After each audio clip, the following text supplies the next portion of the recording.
olala ntibikiri inkuru ry'inkuru y'akababaro yitabaruka rya Liyetona Jenerali Innocent Kabandana witabye Imana rero azize uburwayi. Iyo washyize koze cyangwa impamvu ituma witanga imbere akaba ari ushyira imbere ibindi byose ubwoba burashira. Liyetona Jenerali Kabandana Innocent yamaze kwitaba Imana aguye mu bitaro bya gisirikare Kanombe azize uburwayi. Ibi bikaba byatangajwe na Minisiteri y'Ingabo MINEDEF ku itariki 7 z'ukwezi kwa 9 mu mwaka wa 2025 ko Kabandana yapfuye azize uburwayi nyuma y'igihe ari kwivuza.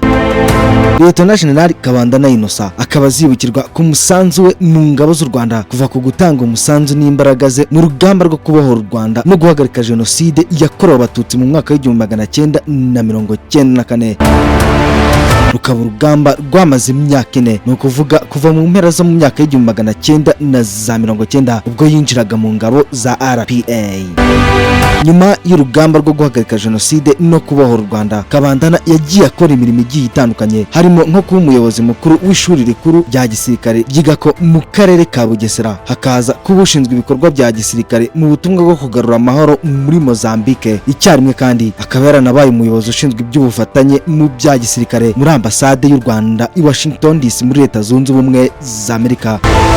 Muri byinshi yakoze kandi harimo no kuba umuyobozi wungirije mu butumwa bw'umuryango mpuzamahanga bwo kugarura amahoro muri Sudani y'Epfo.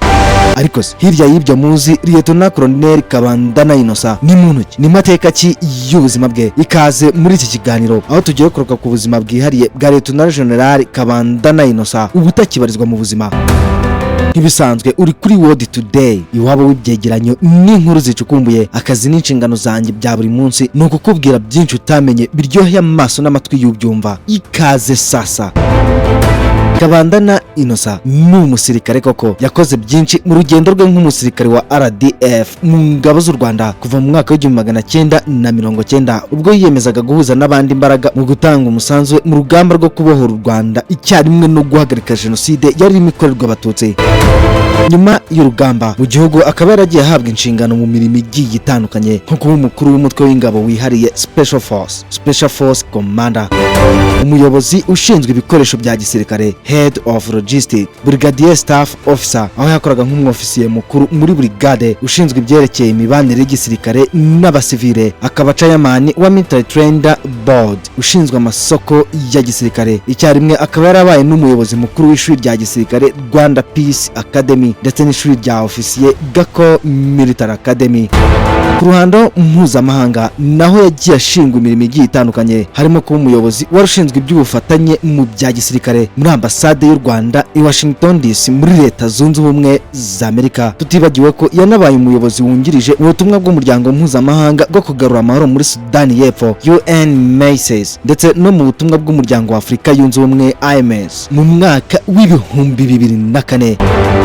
Tariki 26 z'ukwezi kwa 9 umwaka wa 2022 nibwo Perezida wa Repubulika y'u Rwanda Paul Kagame ku bubasha ahabwa n'itegeko nshinga yamuzamuye ku ipeti, amuha ipeti rya Liyetona Jenerali nyuma y'uko yaramaze kugaragaza ububasha n'ubushobozi bidasanzwe mu nshingano yari yahawe mu butumwa bwo kugarura amahoro Cabo Delgado mu gihugu cya Mozambique mu kurwana bahashya ibyihebe. Hano ntabwo tuje gutura, tuje gukora akazi tukakarangiza tugasubira mu gihugu bakadutuma ahandi aho bazabona ari ngombwa.